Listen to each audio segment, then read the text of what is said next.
ಓಂ cream ಶ್ರೀಂ Shri Vasavi ಕನ್ಯಕಾದೇವಿ ಪುರಾಣ ಸಪ್ತದಶಾಧ್ಯಾಯ.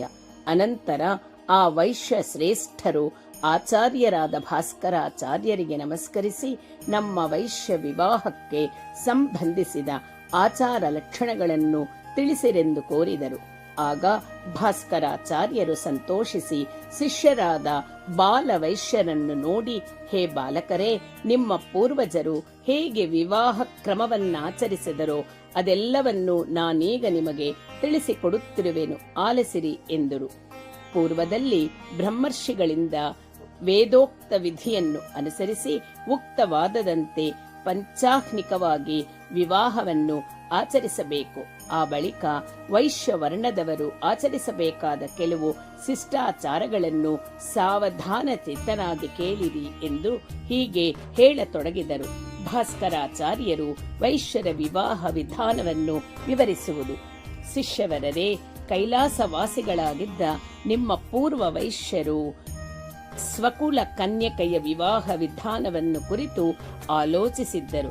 ಆ ವಿವಾಹ ವಿಧಿಯನ್ನು ಅನುಸರಿಸೆಯೇ ವೈಶ್ಯವರ್ಣದಲ್ಲಿ ವಿವಾಹಗಳು ನಡೆಯಬೇಕಾಗಿವೆ.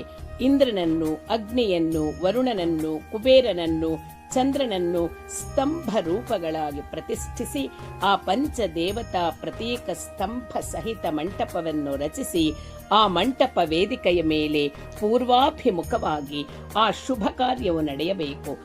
ವೇದೋಕ್ತ ವಿಧಿಯಲ್ಲಿ ಸೂತ್ರಕಾರರು ಹೇಳಿದ ವಿಧಾನವನ್ನು ಅನುಸರಿಸಿ ವೈಶ್ಯರು ಕೂಡ 5 ದಿನಗಳು ವಿವಾಹ ಕೃತುವನ್ನು ಆಚರಿಸಬೇಕು. ಈ ವೈಶ್ಯರಿಗೆ ವಿವಾಹ ಕಾರ್ಯಕ್ರಮದ ಜೊತೆಗೆ ಆಚರಿಸಬೇಕಾದ ವಿಶೇಷ ಕಾರ್ಯಕ್ರಮವನ್ನು ವಿಶದವಾಗಿ ಕೇಳಿರಿ. ಪ್ರಥಮವಾಗಿ ಮೊದಲನೆಯ ದಿನ ಗಂಗಾ ಪೂಜೆಯನ್ನು ಆಚರಿಸಬೇಕು. ಅನಂತರ ಸಾಯಂ ಪ್ರಾತಃ ಕಾಲಗಳಲ್ಲಿ ವೈಶ್ಯರು ಔಪಾಸನೆಯನ್ನು, ಅಗ್ನಿ ಕಾರ್ಯವನ್ನು ಮಾಡಬೇಕು. ಎರಡನೆಯ ದಿನ ಸಕಲ ಪಾಪ ಪರಿಹಾರಕ್ಕಾಗಿ ಸಮಸ್ತ ದೇವತೆಗಳನ್ನು ಯಥಾಶಕ್ತಿ ಪೂಜಿಸಬೇಕು. ಅನಂತರ ವಧೂವರರ ಭೋಗ ಭಾಗ್ಯಾಭಿವೃದ್ಧಿಗಾಗಿ ಮಂಗಳ ವಾದ್ಯಗಳ ಸಮೇತ ಗ್ರಾಮದ ಹೊರವಲಯಕ್ಕೆ ಹೋಗಿ 2 ಕಲಶಗಳಲ್ಲಿ 32 ಅರಿಶಿಣ ಮುದ್ದೆಗಳನ್ನಿರಿಸಿ ಕಲಶಗಳನ್ನು ಬೇರೆ ಬೇರೆಯಾಗಿ ಪೂಜಿಸಬೇಕು. ಮೂರನೆಯ ದಿನ ವೈಶ್ಯೋತ್ತಮರು ಗೋತ್ರ ಪೂಜೆಯನ್ನು ಮಾಡಬೇಕು. 4ನೆಯ ದಿನ ವಧೂವರರು ರಾತ್ರಿಯ ಮೊದಲನೆಯ ಯಾಮದಲ್ಲಿ ಕಾಮಧೇನು ಪೂಜೆಯನ್ನು ಮಾಡಬೇಕು. ವೈಶ್ಯರ ಪ್ರಧಾನ ವೃತ್ತಿಗಳಲ್ಲಿ ಗೋ ಪರಿಪಾಲನೆಯು ಒಂದು. ಗೋಮಠಗಳನ್ನು ನೆಲೆ ನಿಲ್ಲಿಸಿ ಗೋಪೋಷಕರಾಗಿ ಗೋಮಠರು ಅಂದರೆ ಕೋಮಠರು ಎಂಬ ಹೆಸರು ಹೊಂದಿದ ವೈಶ್ಯರಿಗೆ ಕಾಮಧೇನುವು ಮಾತೆಯಾಗಿ ವಿರಾಜಿಸುತ್ತಿದೆ. ಕೈಲಾಸದಿಂದ ಭೂಲೋಕಕ್ಕೆ ಮಹಾಪ್ರಸ್ಥಾನ ಮಾಡಿದ ನಿಮ್ಮ ಪೂರ್ವಜರು ಗರ್ಭ ಪ್ರದೇಶದಲ್ಲಿ ಕೊಂಚ ಕಾಲ ವಾಸ ಮಾಡಿ ಗೋಕರ್ಣ ಕ್ಷೇತ್ರದ ದ್ವಾರ ಭೂಮಿಯಲ್ಲಿ ಅವತರಿಸಿದರು. ಅವರು ಸರ್ವ ದೇವತಾ ಸ್ವರೂಪಿಣಿಯಾದ ಕಾಮಧೇನುವಿಗೆ ಘೃತ, ಕ್ಷೀರ, ಶಕ್ಕರ, ನಾರಿಕೇಳ ಫಲಗಳಿಂದಲೂ ಏಲಕ್ಕಿಗಳಿಂದ ಕೂಡಿದ ಅಕ್ಕಿ ಹಿಟ್ಟನ್ನು ನೈವೇದ್ಯ ಮಾಡಿ ಅದನ್ನು ಪ್ರಸಾದವಾಗಿ ಸ್ವೀಕರಿಸಿ ಶಕ್ತಿವಂತರಾದರು. ಆದ್ದರಿಂದ ವಿವಾಹ ಸಮಯದಲ್ಲಿ ವಧೂವರರು ಕಾಮಧೇನುವಿಗೆ ಅದೇ ವಿಧದಲ್ಲಿ ನೈವೇದ್ಯವಿಟ್ಟು ಪೂಜಿಸಬೇಕು. 4ನೆಯ ದಿನ ರಾತ್ರಿ ಶೇಷ ಹೋಮವನ್ನು ಸಮಾಪ್ತಿಗೊಳಿಸಬೇಕು. ವೈಶ್ಯರು ಹಡಗುಗಳಲ್ಲಿ ವಿದೇಶ ವ್ಯಾಪಾರ ಮಾಡುವುದರಲ್ಲಿ ಸುಪ್ರಸಿದ್ಧರು. ಆದ್ದರಿಂದ ವೈಶ್ಯರಿಗೆ ನಾವೆಯು ಪೂಜನೀಯವಾದುದು. ಆದ್ದರಿಂದ ವಿವಾಹದ ಶುಭ ಸಂದರ್ಭದಲ್ಲಿ 5ನೆಯ ದಿನ ವೈಶ್ಯರು ನೌಕಾ ಸಮರ್ಚನೆಯನ್ನು ಮಾಡಬೇಕು. 6ನೆಯ ದಿನ ಪಂಚದೇವತಾ ಪ್ರತ್ಯೇಕ ಸ್ತಂಭಗಳೊಡನೆ ವಿರಾಜಿಸುವ ಕಲ್ಯಾಣ ವೇದಿಕೆಯ ಮಧ್ಯದಲ್ಲಿ ಪರಾಶಕ್ತಿ ಸ್ವರೂಪಿಣಿಯಾದ ಶ್ರೀ ವಾಸವಿ ಕನ್ಯಕಾ ಪರಮೇಶ್ವರಿ ದೇವಿಯ ಕಳಶಗಳನ್ನು ಸ್ಥಾಪಿಸಿ 7ನೆಯ ದಿನ ನಂದೀಶ್ವರಾರ್ಚನೆ ಮಾಡಬೇಕು. ಆ ಬಳಿಕ ಗುರುವಿನಾಜ್ಞೆಯಿಂದ ಕಂಕಣ ವಿಸರ್ಜನೆ ಮಾಡಿ ವಸ್ತ್ರಭೂಷಣಗಳನ್ನು, ಧನ ಧಾನ್ಯಗಳನ್ನು ಕುಲಗುರುವಿಗೆ ಸಮರ್ಪಿಸಿ ಸಂತೋಷಗೊಳಿಸಬೇಕು. ಅನಂತರ ವಧುವಿನೊಡಗೂಡಿ ವರನು ಗೃಹ ಪ್ರವೇಶವನ್ನು ಮಾಡಬೇಕು. ಹೀಗೆ ವಿಶೇಷ ಕಾರ್ಯಕ್ರಮಗಳಿಂದ ಕೂಡಿ ವೈಶ್ಯರಿಗೆ ವಿವಾಹವು 7 ದಿನಗಳ ಕ್ರಮವಾಯಿತು. ವಿವಾಹ ಕ್ರಮ ದಿನಗಳಾದ ಆ 7 ದಿನಗಳಲ್ಲಿ ಏಕಭುಕ್ತರಾಗಿ, ಅಂದರೆ ಒಂದು ಹೊತ್ತು ಆಹಾರ ಸ್ವೀಕರಿಸುವವರಾಗಿ, ಸಾಯಂ ಸಮಯಗಳಲ್ಲಿ ಅರಿಶಿಣ ಕುಂಕುಮಗಳಿಂದ ಪರಿಮಳ ಸೂಸುವ ಸಾಲಂಕೃತ ಕಲಶಗಳಲ್ಲಿ ಪರಾಶಕ್ತಿ ಸ್ವರೂಪಿಣಿಯಾದ ಕನ್ಯಕಾ ದೇವಿಯನ್ನು ಆವಾಹನೆ ಮಾಡಿ ದೇವೀ ಧೃತ ಪೂಜೆಯನ್ನು ಮಾಡಬೇಕು. ಇದು ಪ್ರಾಚೀನ ಕಾಲದಲ್ಲಿ ನಿಮ್ಮ ಪೂರ್ವಜರು ಆಚರಿಸಿದ ವಿವಾಹ ಕ್ರಮ ವಿಧಾನವು. ಪರಿಸ್ಥಿತಿಗಳ ಅನಾನುಕೂಲದಿಂದ ಈ ವಿವಾಹ ಕ್ರತುವನ್ನು ಮೇಲೆ ಹೇಳಿದ ಕ್ರಮವನ್ನು ಬಿಡದೆ 3 ದಿನಗಳಾಗಲಿ ಕಡೆಗೆ 1 ದಿನದಲ್ಲಾಗಲಿ ಆಚರಿಸಬೇಕು ಎಂದು ಆಚಾರ್ಯರು ಹೇಳಿದ ನಂತರ ಆ ಸಭೆಯಲ್ಲಿ ವಿರೂಪಾಕ್ಷನು ಭಾಸ್ಕರಾಚಾರ್ಯರೊಡನೆ, ಗುರುದೇವ, ನಮ್ಮ ತಂದೆ ಬಂಧು ಸಮೂಹವನ್ನೆಲ್ಲ ಕರೆಸಿ ಅವರನ್ನು ಪ್ರೇರೇಪಿಸಿ ಬಲು ಭಯಂಕರವಾದ ಅಗ್ನಿಯಲ್ಲಿ ಅವರೊಡಗೂಡಿ ಪ್ರವೇಶಿಸಿದರು. ತಂದೆ ತಾಯಿಗಳ ವಿಯೋಗದಿಂದ ನಾನು ದುಃಖಿಸುತ್ತಿರುವಂತೆಯೇ ಮಿಕ್ಕಿಲ್ಲೆಲ್ಲರೂ ತಮ್ಮ ತಮ್ಮ ಮಾತಾ ಪಿತೃಗಳನ್ನು ಕಳೆದುಕೊಂಡು ಅತೀವವಾಗಿ ದುಃಖ ಸಮುದ್ರದಲ್ಲಿ ಮುಳುಗಿರುವವರು. ಅವರಿಗೆ ದುಃಖೋಪಶಮನ ಮಾಡುವುದಕ್ಕಾಗಿ ನಾನೇನು ಮಾಡಬೇಕಾಗಿದೆ, ದಯಮಾಡಿ ತಿಳಿಸಿಕೊಡಿ ಎಂದು ಪ್ರಾರ್ಥಿಸಿದನು. ಆಗ ಭಾಸ್ಕರಾಚಾರ್ಯರು ಶಿಷ್ಯನನ್ನು ನೋಡಿ, ಹೇ ಮಹಾರಾಜ, ಪರಂಧಾಮವನ್ನು ಹೊಂದಿನ ಪಿತೃಗಳನ್ನು ಕುರಿತು ನೀನು ದುಃಖಿಸಬಾರದು. ಅಗ್ನಿಯಲ್ಲಿ ಪ್ರವೇಶಿಸಿದ ನಿನ್ನ ಬಂಧುಗಳ ಮಕ್ಕಳನ್ನು ಕರೆಸಿ ಅವರನ್ನು ಸಾಂತ್ವನಗೊಳಿಸಿ ಅವರ ಕೋರಿಕೆಗಳನ್ನು ತೀರಿಸಿ ಅವರ ದುಃಖವನ್ನು ಉಪಶಮನಗೊಳಿಸು ಎಂದು ಬೋಧಿಸಿದರು. ಈ ರೀತಿಯಾಗಿ ಆ ದಿನದ ಸಭೆಯು ಮುಕ್ತಾಯಗೊಂಡಿತು. ವೈಶ್ಯ ಸಮಾರಾಧನೆಯ ವರ್ಣನೆ. 3ನೆಯ ದಿನ ಉದಯ ಕಾಲದಲ್ಲಿ ವಿರೂಪಾಕ್ಷ ಶ್ರೇಷ್ಠಿಯು ತನ್ನ ತಂದೆಯೊಡನೆ ಅಗ್ನಿ ಪ್ರವೇಶ ಮಾಡಿದ ಬಂಧು ಜನರ ಮಕ್ಕಳನ್ನೆಲ್ಲ ನಗರೇಶ್ವರಾಲಯಕ್ಕೆ ಕರೆಸಿ ಅವರ ಜನನೀ ಜನಕರು ಮಾಡಿದ ಮಹಾ ತ್ಯಾಗವನ್ನು ವಿಶೇಷವಾಗಿ ಪ್ರಶಂಸಿಸಿ ಅನೇಕ ಬಗೆಯ ಸಾಂತ್ವನ ನುಡಿಗಳನ್ನಾಡಿ ಅವರನ್ನೆಲ್ಲ ಸಕುಟುಂಬ ಸಮೇತರಾಗಿ ತನ್ನ ಮಹಲಿಗೆ ಭೋಜನಕ್ಕೆ ಬನ್ನಿರೆಂದು ಆಹ್ವಾನಿಸಿದನು.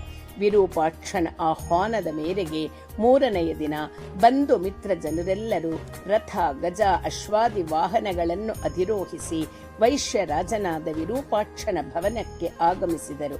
4,000 ಚದರಡಿಗಳ ವಿಸ್ತೀರ್ಣ ಹೊಂದಿ, ಮಣಿ ಖಚಿತವಾದ ಸೋಪಾನಗಳನ್ನು ಹೊಂದಿ, ಸ್ಫಟಿಕ ಸ್ತಂಭಗಳಿಂದ ಶೋಭಿಸುವ ನವರತ್ನ ಖಚಿತವಾದ ಸೋಪಾನಗಳಿಂದ ಪ್ರಕಾಶಿಸುವ ಮೃದುವಾದ ರತ್ನ ಕಂಬಳಿಗಳನ್ನು ಹಾಸಿದ ನೆಲದಿಂದ ಕೂಡಿ, ಸುಗಂಧ ಧೂಪಗಳಿಂದ ಪರಿಮಳ ಬೀರುವ ನವನಿಧಿಗಳಿಂದ ತುಂಬಿ ಕುಬೇರನ ಗೃಹಕ್ಕೆ ಸಮಾನವಾಗಿದ್ದ ವಿರೂಪಾಕ್ಷ ಭೂಪಾಲನ ಪ್ರಸಾದದಲ್ಲಿ 100 ಪಂಕ್ತಿಗಳಲ್ಲಿ ಭೋಜನಕ್ಕೆ ಕುಳಿತಿದ್ದ ವೈಶ್ಯ ವೃಂದವು 100,000 ಸಂಖ್ಯೆಯಲ್ಲಿ ಬೆಳಗಿತು.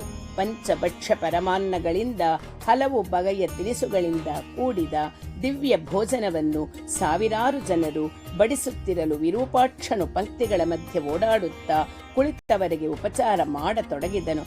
ಆಗ ಆ ವೈಶ್ಯರೆಲ್ಲರೂ ಚೆನ್ನಾಗಿ ಆತಿಥ್ಯವನ್ನು ಸ್ವೀಕರಿಸಿ ಅಂದು ಸೈನ್ಯ ಸಮೇತನಾಗಿ ಆಗಮಿಸಿದ ಭರತನಿಗೆ ಭರದ್ವಾಜ ಮಹರ್ಷಿ ನೀಡಿದ ಆತಿಥ್ಯದಂತೆ ಇಂದು ಈ ಮೃಷ್ಟಾನ್ನ ಭೋಜನವಿದೆ ಎಂದು ಸಂತುಷ್ಟ ಚಿತ್ತರಾಗಿ 1000 ಬಾಯಿಗಳಿಂದ ವಿರೂಪಾಕ್ಷನನ್ನು ಸ್ತುತಿಸತೊಡಗಿದರು.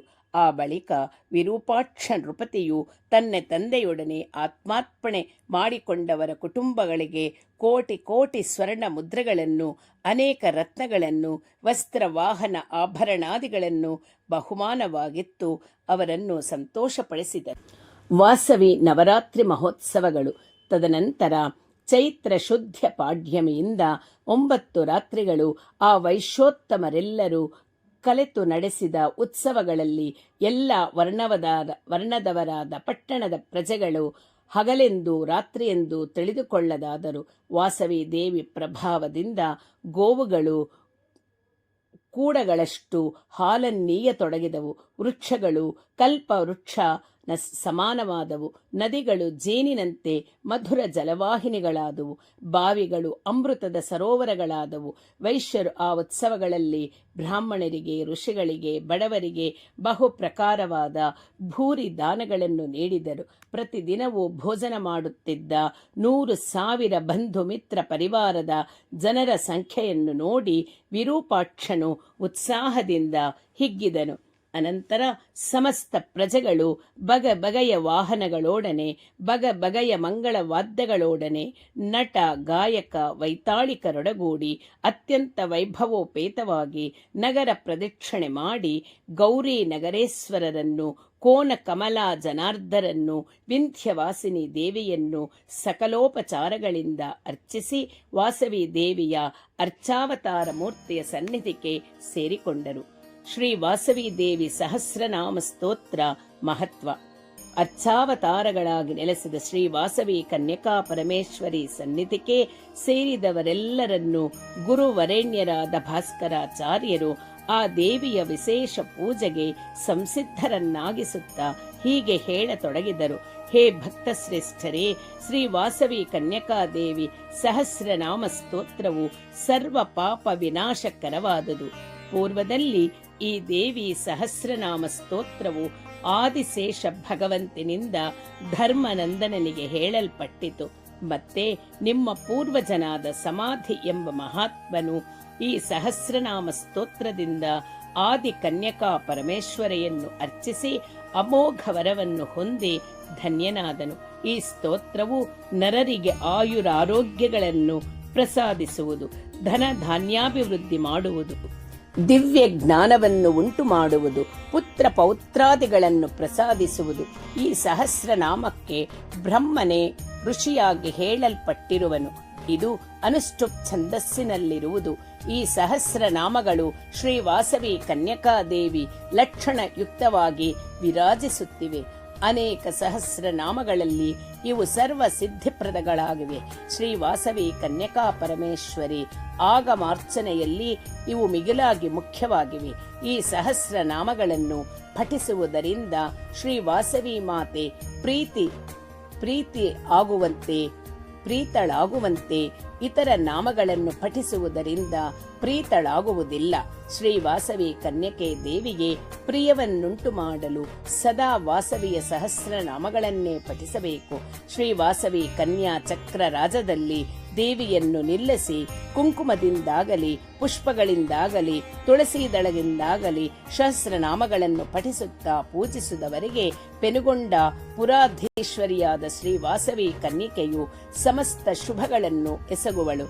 ಅನಂತ ಶಕ್ತಿವಂತವಾದ ಶ್ರೀ ವಾಸವಿ ಮಂತ್ರ ರಾಜವನ್ನು ಸಾಂಗವಾಗಿ ಪಠಿಸಿದಾಗ ದೊರೆಯುವ ಫಲವು ಈ ದಿವ್ಯ ಸಹಸ್ರನಾಮ ಸ್ತೋತ್ರದಿಂದಲೇ ಉಂಟಾಗಬಲ್ಲದು. ಆದ್ದರಿಂದ ಶ್ರೀ ವಾಸವಿ ಕನ್ಯಕಾ ದೇವಿಯನ್ನು ಅರ್ಚಿಸಬೇಕು ಎಂದು ತಿಳಿಸಿ ಶ್ರೀ ಭಾಸ್ಕರಾಚಾರ್ಯರು ಶ್ರೀ ವಾಸವಿ ಸಹಸ್ರನಾಮಾವಳಿಯಿಂದ ದೇವಿಯನ್ನು ಕೀರ್ತಿಸತೊಡಗಿದರು. ಆ ಸಹಸ್ರನಾಮಾವಳಿಯನ್ನು ಅನುಸರಿಸಿ ವಿರೂಪಾಕ್ಷಾದಿ ವೈಶ್ಯರು ಶ್ರೀ ವಾಸವಿ ದೇವಿ ಅರ್ಚಾವತಾರ ಮೂರ್ತಿಯನ್ನು ಕುಂಕುಮದಿಂದ ಪೂಜಿಸಿ ಕೀರ್ತನೆಗಳಿಂದ ಸ್ತುತಿಸಿದರು. ಆ ದಿವ್ಯ ಸಹಸ್ರನಾಮ ಸ್ತೋತ್ರದಿಂದಲೂ ಭಕ್ತಿಪೂರ್ಣವಾದ ಸ್ತುತಿ ಕೀರ್ತನೆಗಳಿಂದಲೂ ಸಂಪ್ರೀತಳಾದ ವಾಸವಿ ಕನ್ಯಕಾ ದೇವಿಯು ಕೋಟಿ ಸೂರ್ಯ ಪ್ರಭಾ ಸಮಾನಳಾಗಿ ಅವರಿಗೆ ಪ್ರತ್ಯಕ್ಷಳಾದಳು. ಆ ಜಗನ್ಮಾತೆಯ ದಿವ್ಯ ದರ್ಶನದಿಂದ ಎಲ್ಲರೂ ಪರಮಾನಂದ ಭರಿತರಾದರು.